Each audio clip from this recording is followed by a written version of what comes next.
Hello students, welcome to ARK education centre. तो आज मैं आप सबको ब्रायोफाइट्स के बारे में, इसके पहले मैंने आपको प्लांट किंगडम का एल्गी पार्ट पढ़ाया था कि एल्गी किस तरह के होते हैं। पहले आइए जान लेते हैं कि एल्गी की थोड़ी सी मात्रा में, थोड़ी सी बेस के बारे में। तो सबसे पहले बताते हैं कि एल्गी क्या होते हैं। वो क्लोरोफिल युक्त पादप होते हैं, मतलब उसमें क्लोरोफिल पाई जाती है, मतलब उसमें क्लोरोप्लास्ट पाए जाते हैं।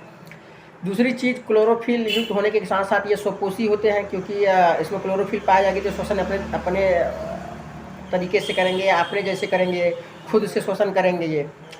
और इसके साथ साथ ये जो एल्गी होते हैं वह 3 प्रकार के होते हैं। पहले आपके जो है कि आप क्लोरोफाइसी, दूसरा आपका फियोफाइसी, तीसरा आपका रोडोफाइसी। क्लोरोफाइसी को आप हरे शैवाल कहते हैं, फियोफाइसी को आप भूरे शैवाल कहते हैं, और रोडोफाइसी को आप लाल शैवाल कहते हैं। तो हरे शैवाल की बात करते हैं तो हरे शैवाल में आपका क्लोरोफिल ए तथा बी पाया जाता है। इसमें जो कोशिका भित्ति पाई जाती है वह सेलुलोज तथा काइटिन की बनी होती है, सेलुलोज तथा पेक्टिन की बनी होती है। मतलब आंतरिक जो कोशिका भित्ति होती है वह सेलुलोज की बनी होती है, बाहरी जो कोशिका भित्ति होती है वह पेक्टिन की बनी होती है। इसमें जो है यह लवणीय जलों, अलवणीय जलों तथा खारे पानी में पाए जाते हैं। साथ साथ यह सादे पानी में, जहाँ पर कुछ भी न हो, सादा पानी हो, वहाँ पर भी ये पाए जाते हैं। यह श्वसन करते हैं। और इसमें जो भोजन होता है, जो संचित होता है भोजन, वह स्टार्च के रूप में भोजन इसमें संचित होता है। वहीं अब दूसरे की बात करते हैं, फियोफाइसी की बात करते हैं। तो फियोफाइसी को भूरे शैवाल कहा जाता है। इसमें जो है कि जो क्लोरोफिल पाया जाता है वह ए तथा सी होता है, तथा इसके साथ साथ फिकोजेंथिन पाया जाता है। फिकोजेंथिन की मात्रा से ही इस पर निर्भर करती है कि इसमें किस प्रकार का, मतलब स्लाइटली भूरा होगा या डार्क भूरा होगा या हरा भूरा कलर का होगा। और ये साथ साथ इसमें जो भोजन संचित होता है वह मैनिटाल तथा लेमिनेरिन के फॉर्म में यह इसमें भोजन संचित होता है। इसकी जो कोशिका भित्ति होती है और सेलुलोज तथा एल्जिन की बनी होती है। मतलब सेलुलोज आंतरिक भित्ति बनाती है तथा बाहरी भित्ति आपका एल्जिन के माध्यम से बनी होती है।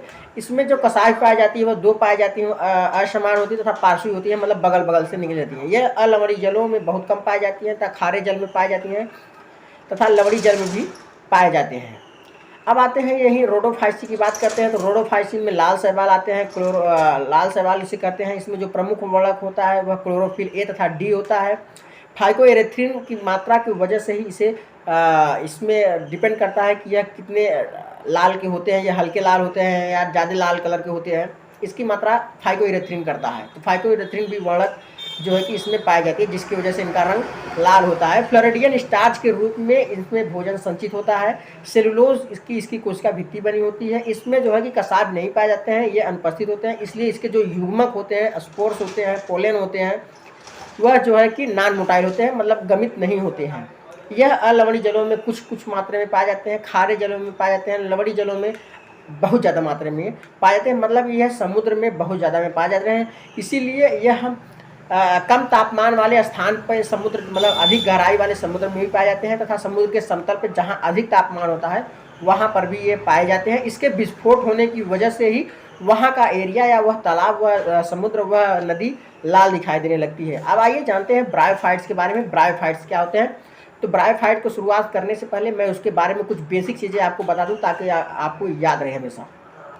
तो ब्रायोफाइट्स से पहले आपको मैं बता दूं कि ब्रायोफाइट्स के 2 पार्ट होते हैं। पहले वो होते हैं मांस, दूसरा आपका आता है लिवरवर्ट।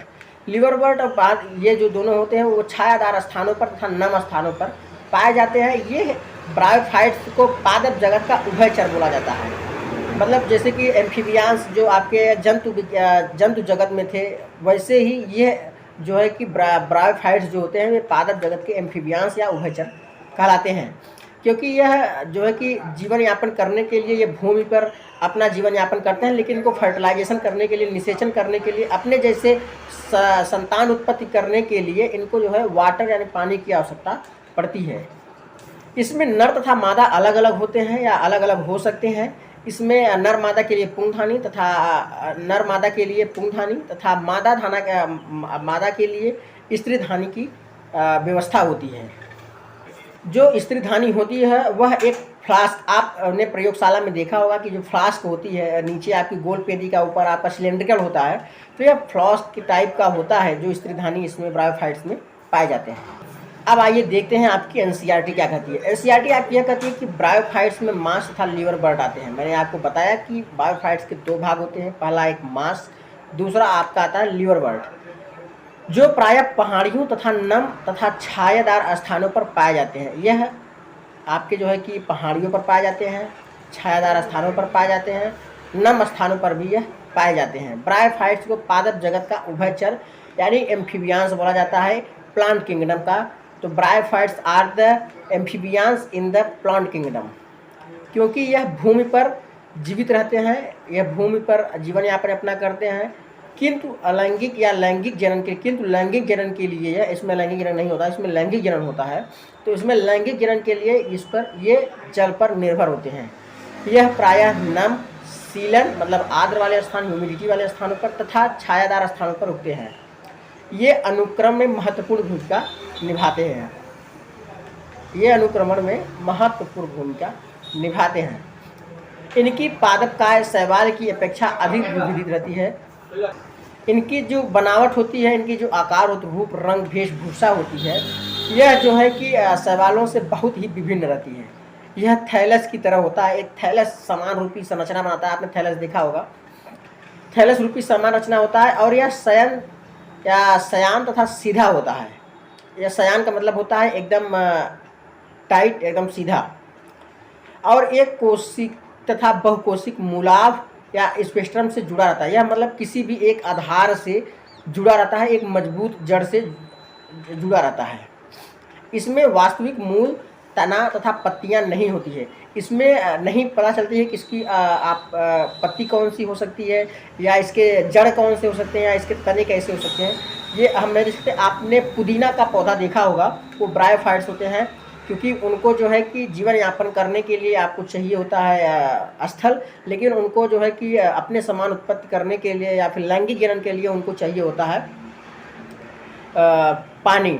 जहाँ पानी होता है, जहाँ नम होता है, वहीं पर देखिए पुदीना का पौधा आपका उगता है। तो पुदीने के पौधे में देखिए आप, जहाँ तने से, पत्तियाँ से, हर जगह से वहाँ से उसके पौधे जड़ें निकल जाती हैं। अब इसकी बात करते हैं। ब्रायोफाइट्स की मुख्यतः अगुणित होती हैं। इनमें मूलसम, पत्तिसम तथा तमासम की अथवा तनासम की व्यवस्था या संरचना होती है। मतलब इसके जो मूल है और पत्ती है, वो तना है, इनकी संरचनाएं एक समान होती हैं। ब्रायोफाइट्स मुख्य काय अगुणित होती हैं।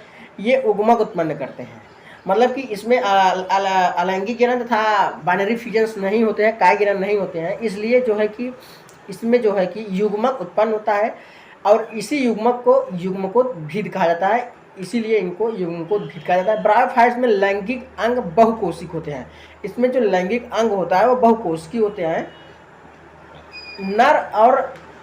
नर अलैंगिक अंग को जो है कि पुमंग कहा जाता है या पुंखानी कहा जाता है, जो कि एक द्विकशाभिक पुमंग उत्पन्न करते हैं। द्विकशाभिक का मतलब इसमें जो है कि दो फ्लैजिला पाने जाने वाले इसमें जो पुमंग बनते हैं, नर जनन तंत्र पुंखानी से जो पुमंग बनते हैं, उसको जो है कि जो स्पर्म बनते हैं, जो स्पोर्स बनते हैं, वो जो है कि मोटाइल होने के लिए उसमें दो आपके फ्लैजिला या कशाभ पाए जाते हैं। मादा जनन अंग के लिए स्त्रीधानी कहते हैं। यह फ्लास्क के आकार का होता है, आपको मैंने बताया ही था, जिसमें एक अंड होता है, मतलब एक अंड का निर्माण होता है फ्लास्क में। पुमंग को पानी में छोड़ दिया जाता है और यह स्त्रीधानी के संपर्क में आते हैं और अंडे से संलयित हो जाते हैं, जिसके कारण युग्मनज बनता है। फर्टिलाइजेशन के बाद युग्मनज बनता है। युग्मनज में तुरंत न्यूनीकरण विभाजन नहीं होता है। इसके एक बहुकोशिक बीजाणुद्भिद स्पोरोफाइट बन जाते हैं।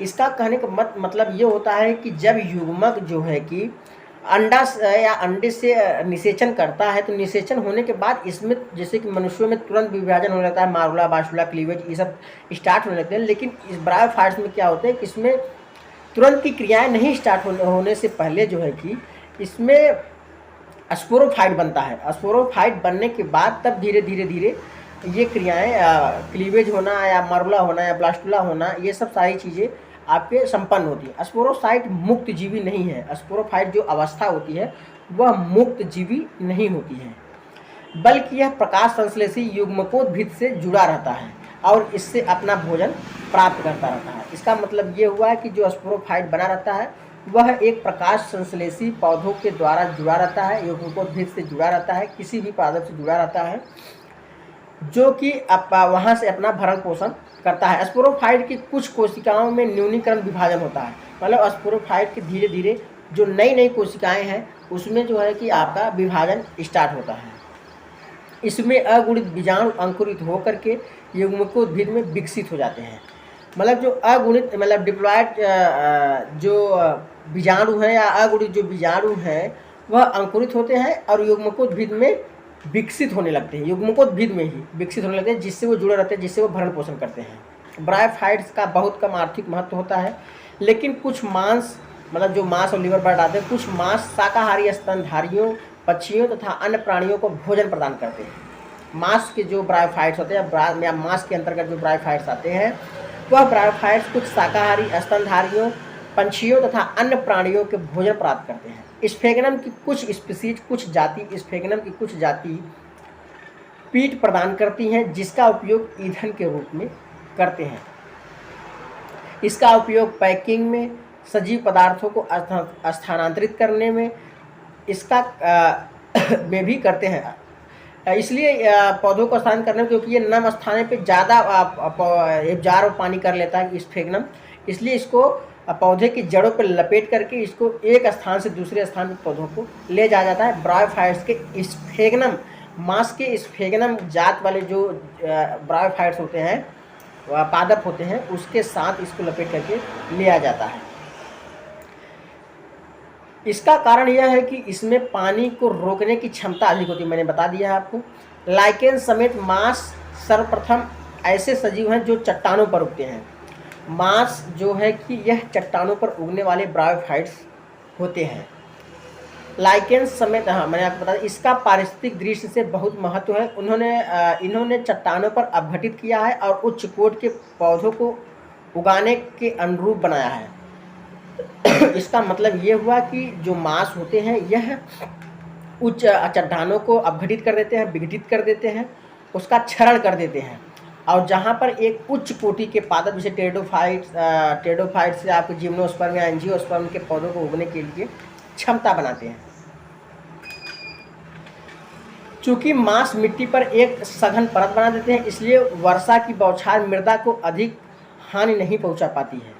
जो जहाँ पर मांस के ब्रायोफाइट्स पाए जाते हैं वह मिट्टी पर एक परत बना लेती है, जिससे कि बरसात की जो भी बूंदें, मूसलाधार बारिश की जो भी बूंदें गिरती हैं वह मिट्टी को प्रभावित नहीं करती हैं, इसलिए एक उच्च कोटि का पौधा प्राप्त होता है। और इस प्रकार ये मृदा क्षरण में भी बहुत अधिक व्यवहार करते हैं। ब्रायोफाइट्स को लीवर बर्ड तथा मांस में विभक्त किया गया है। मतलब ब्रायोफाइट्स के दो भाग होते हैं, एक लीवर बर्ड, दूसरा मांस। आइए लीवर बर्ड के बारे में जानते हैं। लीवर बर्ड प्रायः छायादार वाले नमी स्थानों जैसे नदी के किनारे, दलदल के किनारों, गीली स्थानों, मिट्टी, पेड़ों, छालों आदि पर उगते हैं। लीवर बर्ड की पादपकाय थैलासाफ यानी मार्केंशिया होती है। लीवर बर्ड में जो पादपकाय होती है वो थैलासाफ होती है या उसे मार्केंशिया कहा जाता है। थैलस पृष्ठधार होते हैं, अतः अधः स्तर बिल्कुल चिपके रहते हैं। इसके पत्तीदार सदस्यों में पत्तियों की तरह छोटी छोटी संरचनाएं होती हैं, जो तने की तरह की रचना पर दो कतारों में लगी रहती हैं। लीवर बर्ड में अलैंगिक जनन थैलस में विखंडन तथा विशिष्ट संरचना जेमा द्वारा होता है। लीवर बर्ड में जो अलैंगिक जनन होता है वो थैलस के विखंडन के द्वारा होता है, थैलस के फूटने के द्वारा होता है, या फिर इसमें जो विशिष्ट रचना जेमा होती है उसके द्वारा यह लीवर बर्ड में अलैंगिक जनन संपन्न होता है। जेमा हरी बहुकोषीय अलैंगिक कलियां हैं। आपको एनसीईआरटी ने खुद बताया कि जेमा क्या होता है, कि जेमा एक हरी बहुकोष की मतलब बहुत सारी कोशिकाओं से बना हुआ जेमा होता है, और जेमा क्या होती है, हरी कलियां होती है, अलैंगिक कलियां होती हैं। यह छोटे छोटे पात्रों जिन्हें जेमा कप कहते हैं में स्थित रहती हैं। यह अपने पैतृक पादप से अलग हो जाती हैं और इसमें एक नया पादप उग जाता है। अलैंगिक जनन के दौरान नर तथा मादा लैंगिक अंग या तो उसी थैलस पर अथवा दूसरे थैलस पर बनते हैं। स्पोरोफाइट्स में एक पाद सीटा तथा कैप्सूल यानी मार्केंसिया होता है। मियोसिस के बाद कैप्सूल के स्पोर्स बनते हैं। स्पोर्स से अंकुरित होने के कारण उसे मुक्तजीवी युग्मकोद्भिद कहा जाता है। इसका मतलब ये हुआ कि स्पोरोफाइट्स में जो पाद पाए जाते हैं, जो सीड पाए जाते हैं, जो कैप्सूल पाए जाते हैं, या कैप्सूल को मार्केंसिया कहा जाता है। मियोसिस के बाद कैप्सूल में स्पोर्स बनते हैं। मियोसिस डिवीजन होने के बाद उसमें स्पोर्स बनते हैं और स्पोर्स से अंकुरित होने के बाद मुक्तजीवी युग्मकोद्भिद बनता है। एक नया मास बनता है, एक नया लीवर बर्ड बनता है, एक नया ब्रायोफाइट्स बनता है। यही ब्रायोफाइट्स की दूसरे की बात करते हैं, मॉस की। तो जीवन चक्र की प्रभावी अवस्था युग्मकोद्भिद कहलाती है। मास में जो प्रभावी चक्र होता है, जीवन चक्र का जो प्रभावी मतलब इसका जो मुख्य भाग होता है, जीवन चक्र का जो मुख्य भाग होता है मास का, वह युग्मकोद्भिद होता है, जिसकी दो अवस्थाएं होती हैं। पहली अवस्था को तंतु जो स्पोर्स बनाता है, यह विसर्पी, हरा, शाखित, प्रायः तंतु में ही होता है। मास में क्या होता है कि जो इसके जीवन चक्र का जो प्रभावी भाग होता है, जो प्रभावी अवस्था होता है, उसे युग्मकोद्भिद कहते हैं। मास की बात कर रहे हैं और मास में दो अवस्थाएं पाई जाती हैं। पहली जो अवस्था होती है वह तंतु अवस्था होती है, जो स्पोर्स बनाती है। स्पोर्स विसर्पी होते हैं, हरे होते हैं, शाखित होते हैं तथा प्रायः तंतुमयी भी होते हैं। इसकी दूसरी अवस्था पत्ती की तरह होती है, जो प्रथम तंतु से पार्श्वी कली के रूप में उत्पन्न होती है। पहली अवस्था आपकी तंतु होती है, दूसरी अवस्था पत्ती के आकार की या पत्ती की तरह संरचना वाली होती है, जो प्रथम तंतु पार्श्वी कली कहलाती है या पार्श्वी कली के रूप में उत्पन्न होती है। इसमें एक सीधा पतला तना सा होता है, जिस पर सर्पिल रूप में पत्तियां लगी रहती हैं, मतलब सर्पिल रूप से इसमें पत्तियां लगी रहती हैं। यह बहुकोशिक तथा शाखित मूलाभ द्वारा मिट्टी से जुड़ी रहती हैं। इस अवस्था में लैंगिक अंग विकसित होते हैं। यह बहुकोशिक तथा शाखित मूलाभ द्वारा मिट्टी से जुड़ी रहती हैं। इस अवस्था में लैंगिक अंग विकसित होते हैं। मांस में कायजनन द्वितीयक प्रथम तंतु के विखंडन तथा मुकुलन विधि द्वारा होता है। मांस में जो कायिक जनन होता है वह द्वितीय प्रथम तंतु, मतलब जो द्वितीय भाग का जो द्वितीय अवस्था का जो प्रथम तंतु है, जो पार्श्वी कली के रूप में उत्पन्न होता है, वह विखंडन तथा मुकुलन विधि द्वारा होता है। लैंगिक जनन में लैंगिक अंग पुंखानी तथा स्त्रीधानी पत्तीदार प्ररोह की चोटी पर स्थित रहते हैं। निषेचन के बाद युग्मनज से स्पोरोफाइट विकसित होता है, जो पाद, सीटा तथा कैप्सूल में विभेदित रहता है। मतलब इसमें पाद, सीटा तथा कैप्सूल दिखाई देते हैं। मांस में स्पोरोफाइट लीवर बर्ड की अपेक्षा अधिक विकसित होता है। कैप्सूल में स्पोर्स होते हैं। मियोसिस के बाद स्पोर्स बनते हैं। मांस में स्पोर्स विकिरण की बहुत विस्तृत प्रणाली होती है। इसके सामान्य सदस्य फ्यूकेनिया, पॉलीट्राइकस तथा स्फेग्नम आते हैं। इसी के साथ ये ब्रायोफाइट्स आपका खत्म होता है। अब इसके साथ मैं आपको टेरिडोफाइट्स के बारे में कल बताएंगे कि टेरिडोफाइट्स क्या होते हैं। पहले पादप जगत में जो सबसे पहले आपके आते हैं वो पहले आपके शैवाल आते हैं। शैवाल के बाद आपके ब्रायोफाइट्स आते हैं। टेरिडोफाइट्स एंजियोस्पर्म, उसके बाद फिर जिम्नोस्पर्म के बाद फिर एंजियोस्पर्म आते हैं। इसी तरह से आपका पादप जगत का विस्तार हुआ है। तो आप दो अवस्थाओं को पढ़ चुके हैं, एक एल्गी पढ़ चुके हैं, दूसरा आपका ब्रायोफाइट्स पढ़ चुके हैं। तीसरे आपके टेरिडोफाइट्स के बारे में हम अगले दिन बात करेंगे। तब तक के लिए वीडियो को लाइक करें, कमेंट करें और चैनल पर नए आए हैं तो चैनल को सब्सक्राइब करना ना भूलें। साथ ही बेल आइकन को जरूर दबाएं। धन्यवाद।